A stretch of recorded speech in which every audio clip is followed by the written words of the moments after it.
According to the U.S. Department of Homeland Security, the United States has seized an oil tanker that recently departed from Venezuela.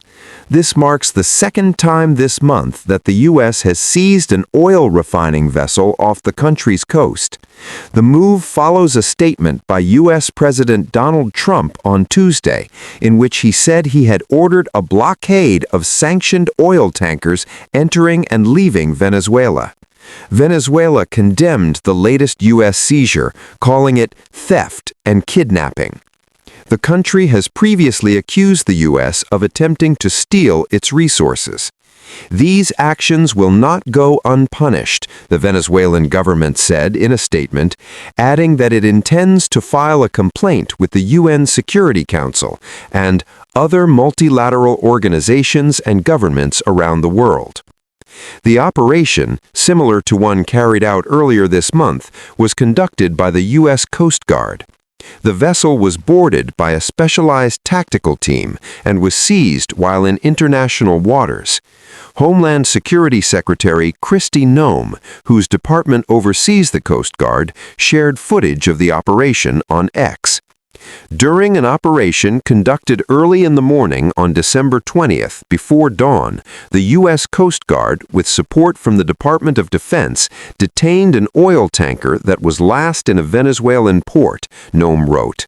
She published a 7-minute video of the operation showing U.S. helicopters landing on the deck of a ship bearing the name Centuries.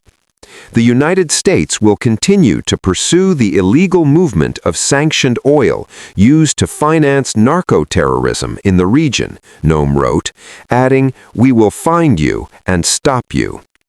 The vessel, Centuries, sails under the Panamanian flag, but according to data reviewed by BBC Verify, it has also operated under the flags of Greece and Liberia over the past 5 years. The ship is not listed among vessels sanctioned by the U.S. Treasury Department. In recent weeks, the United States has increased its military presence in the Caribbean and has carried out deadly strikes on vessels suspected of smuggling drugs from Venezuela, resulting in the deaths of approximately 100 people. The U.S. has provided no public evidence that these vessels were carrying narcotics, and the military has come under increasing scrutiny from Congress over the strikes. The U.S. has accused Venezuelan President Nicolás Maduro of leading a terrorist organization known as the Cartel de los Soles, an allegation he denies. The Trump administration accuses him and the group of using stolen oil to finance themselves, narco-terrorism, human trafficking, murders, and kidnappings. After the seizure of the second vessel, Defense Secretary Pete Hegseth posted on X that the U.S. would continue to relentlessly conduct maritime interdiction operations to dismantle illegal criminal networks. Violence, drugs, and chaos will not control the Western Hemisphere.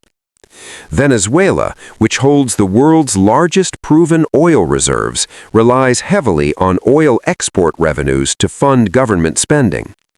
Trump's blockade statement came less than a week after the U.S. seized an oil tanker off the coast of Venezuela that was allegedly part of a ghost fleet, which was said to use various strategies to conceal its operations.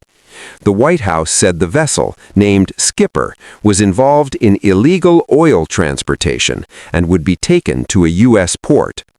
The Venezuelan government condemned the move, and President Maduro said the U.S. had kidnapped the crew and stolen the ship.